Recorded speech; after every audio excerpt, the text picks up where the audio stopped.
Hello everyone, today we'll talk about how to fix or how to solve the problem of going out on the application of Authenticator. You will click on settings. In this page you can click on apps, default apps, app settings.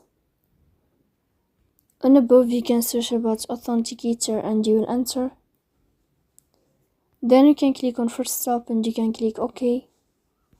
After that you'll enter to the window of storage. Here you can click clear cache. Don't click clear data because that can delete your account. In the end you can turn off your phone and you can turn on your phone again to fix that problem. So please don't forget to support us by like and subscribe. See you next time in another video, and thank you for your attention and you are watching. Goodbye.